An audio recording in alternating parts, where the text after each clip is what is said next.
Le 22 mars 1938,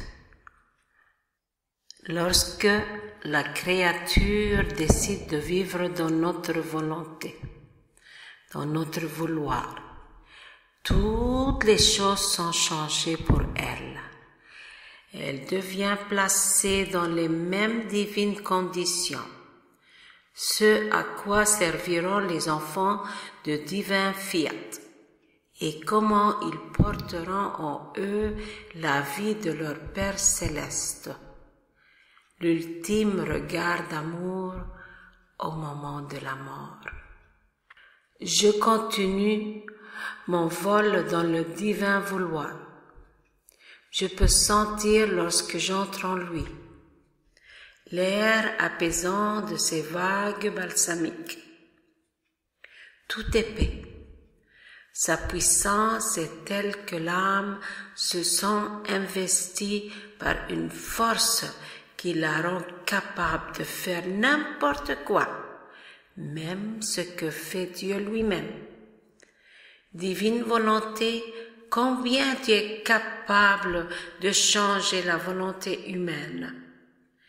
Ta puissance renouvelle la pauvre créature en la faisant naître à une vie nouvelle. C'est alors que mon adorable Jésus, revenant me faire sa petite visite, toute tendresse, et me dit: de ma divine volonté, lorsque la créature décide de vivre dans mon vouloir, tout change pour elle.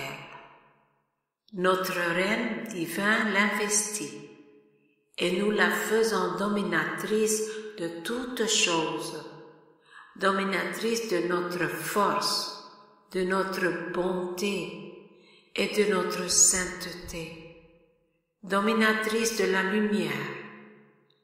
Le ciel et la terre lui appartiennent de droit.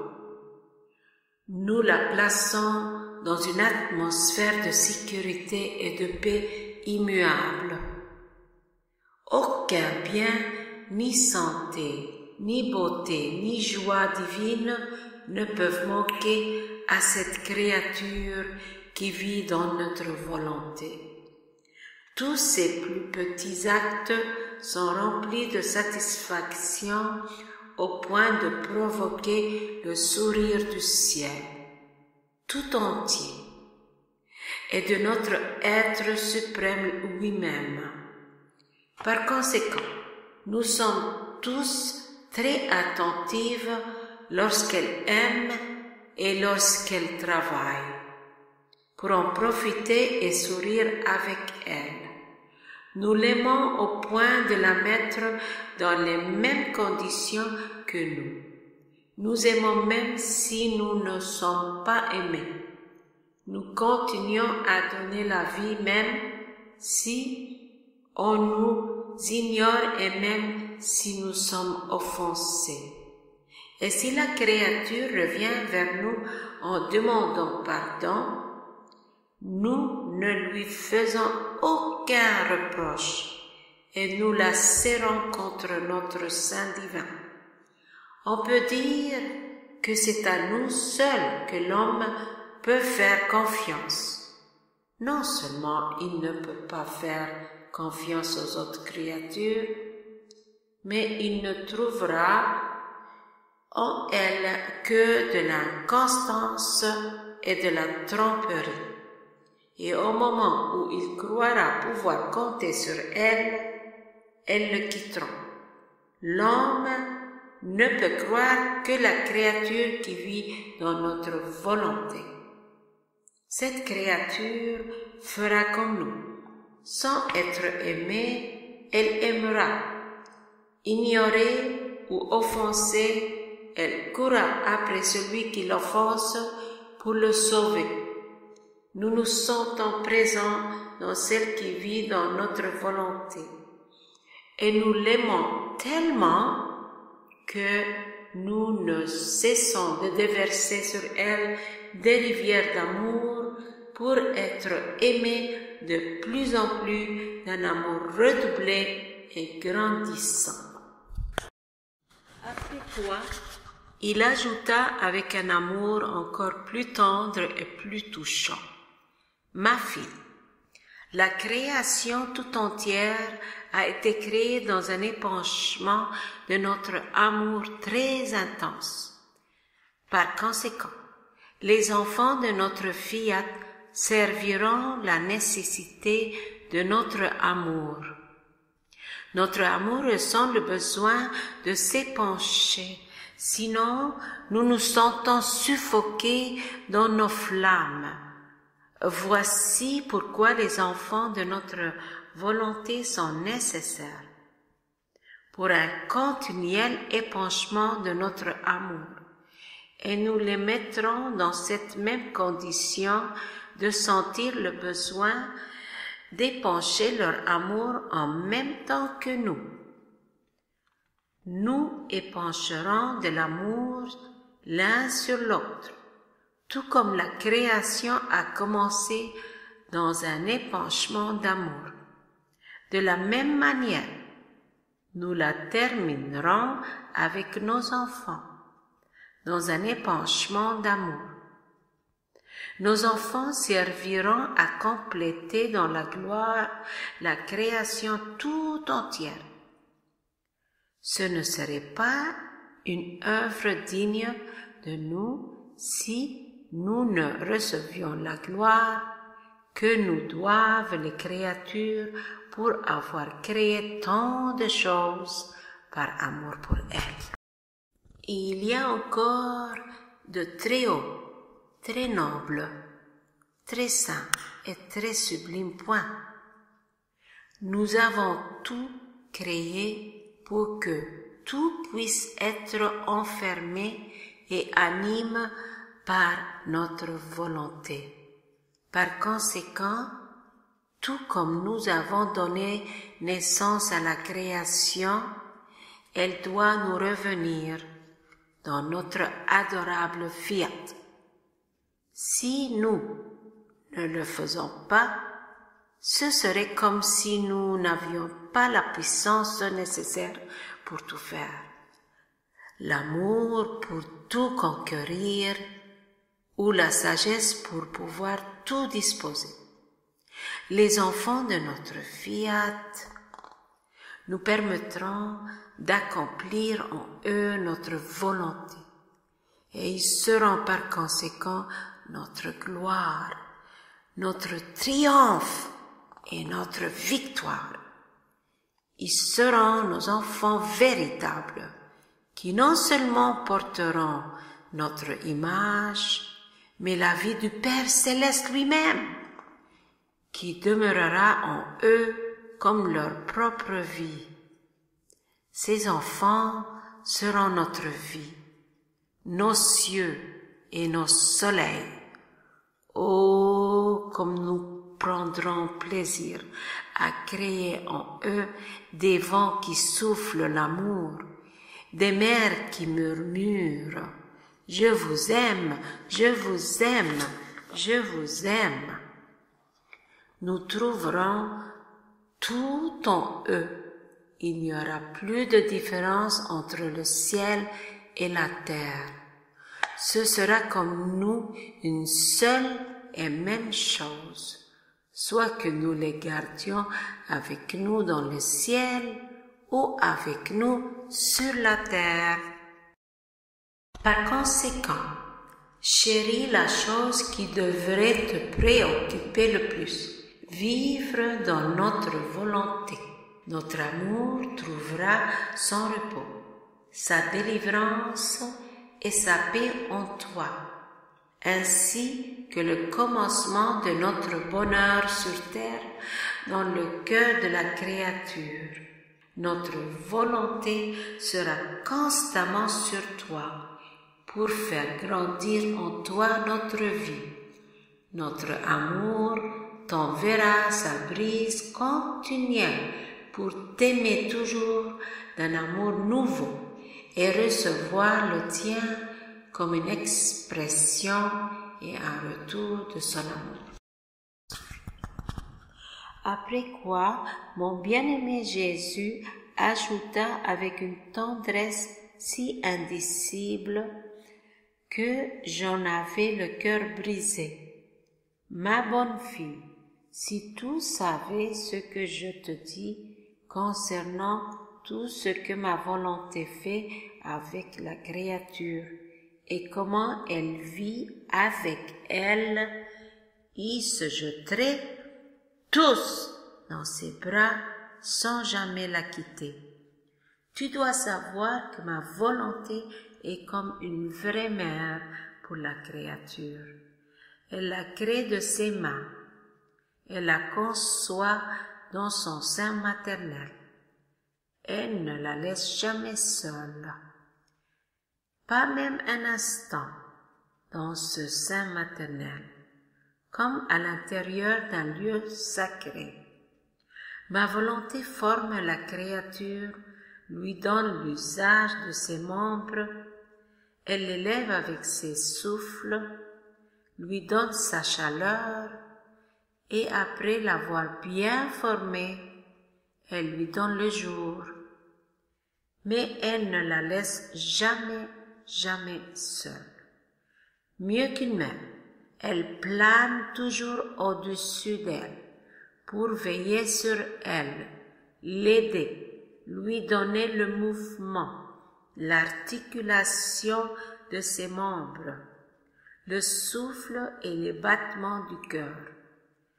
Et lorsqu'elle grandit, elle lui donne l'usage de la parole, des pas pour ses pieds.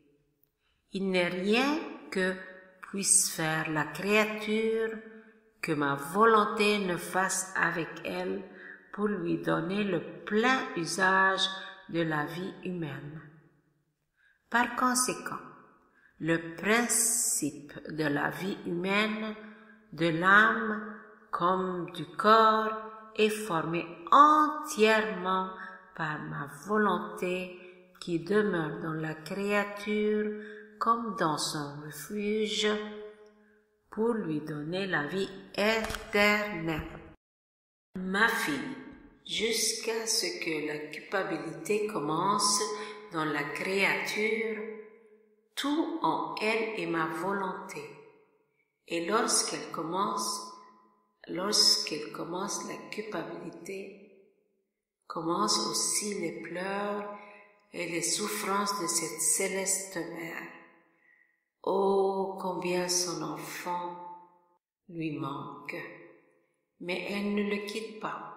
Son amour la tient liée à la créature pour lui donner sa vie. Et bien qu'elle sente sa vie divine étouffée, et peut-être même inconnue de la créature, et non aimée, l'amour de ma volonté est si grand qu'il continue sa vie sans tenir compte des offenses pour faire une surprise d'amour et sauver son enfant.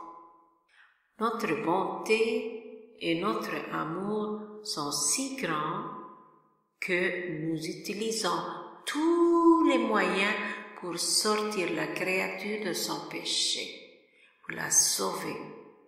Et si nous ne réussissons pas durant sa vie, nous faisons une dernière surprise d'amour au moment de sa mort. Tu dois savoir qu'à ce moment-là, nous donnons le dernier signe d'amour à la créature en lui accordant avec nos grâces, amour et bonté, en témoignant des tendresses d'amour propres à adoucir et à gagner les cœurs les plus durs. Lorsque la créature se trouve entre la vie et la mort, entre le temps qui est sur le point de finir et l'éternité qui est sur le point de commencer, presque dans l'acte de quitter son corps, ton Jésus se fait voir avec une amabilité qui ravit, avec une douceur qui enchaîne et adoucit ces amertumes de la vie, spécialement en ce moment extrême. Puis il y a mon regard. Je la regarde avec tant d'amour pour faire sortir de la créature un acte de contrition, un acte d'amour, un acte d'adhésion à ma volonté. En ce moment de désillusion, en voyant, en touchant de ses mains combien nous l'aimions et l'aimions encore, la créature ressent une si grande souffrance qu'elle se répand de ne pas nous avoir aimés. Elle reconnaît notre volonté comme principe et accomplissement de sa vie. En satisfaction, elle accepte sa mort pour accomplir un acte de notre volonté. Car tu dois savoir que si la créature n'accomplissait pas même un seul acte de la volonté de Dieu, les portes du ciel ne s'ouvriraient pas. Elle ne sera pas reconnue comme héritière de la patrie céleste et les anges et les saints ne pourraient pas l'admettre parmi eux. Et elle-même ne voudrait pas entrer, étant consciente que cela ne lui appartient pas. Sans notre volonté, il n'y a ni sainteté ni salut. Combien de créatures sont sauvées en vertu de ce signe de notre amour, à l'exception des plus pervertis et des plus obstinés. Même si suivre le long chemin du purgatoire serait plus convenable pour elles, le moment de la mort est notre prise quotidienne, la découverte de l'homme perdu. Puis il ajouta, « Ma fille, le moment de la mort est le temps de la désillusion. À ce moment, toutes les choses se présentent les unes après les autres pour dire « Adieu la terre est finie pour toi, maintenant commence l'éternité ». C'est pour la créature comme si elle était enfermée dans une chambre et que quelqu'un lui dise « Derrière cette porte, il y a une autre chambre dans laquelle se trouve Dieu. Le ciel, le purgatoire, l'enfer, en somme l'éternité. Mais la créature ne peut voir aucune de ces choses. Elle les entend affirmer par d'autres. Et ceux qui les lui disent ne peuvent pas les voir non plus, de sorte qu'ils parlent presque sans même trop y croire, sans accorder beaucoup d'importance au fait de donner à leurs paroles le ton de la réalité, comme quelque chose de certain. Alors, un jour les murs tombent et la créature peut voir de ses propres yeux ce qu'on lui avait dit avant. Elle voit son Dieu et son Père qui l'aimait d'un grand amour. Elle voit les dons qu'il lui a faits, un par un, et tous les droits d'amour qu'elle lui devait et qui ont été brisés. Elle voit que sa vie appartenait à Dieu et non à elle-même. Tout passe devant elle. L'éternité, paradis, purgatoire et l'enfer. La terre qui s'en va, les plaisirs qui lui tournent le dos, tout disparaît.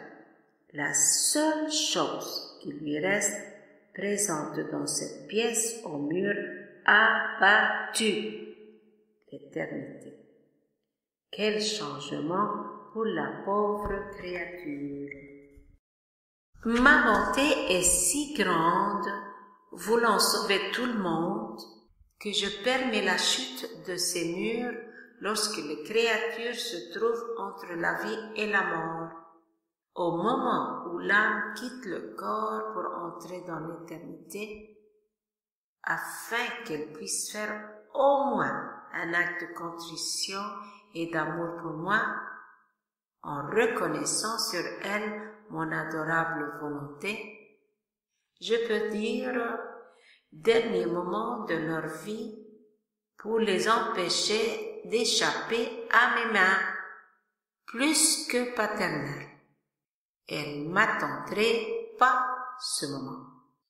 Elle m'aimerait toute leur vie.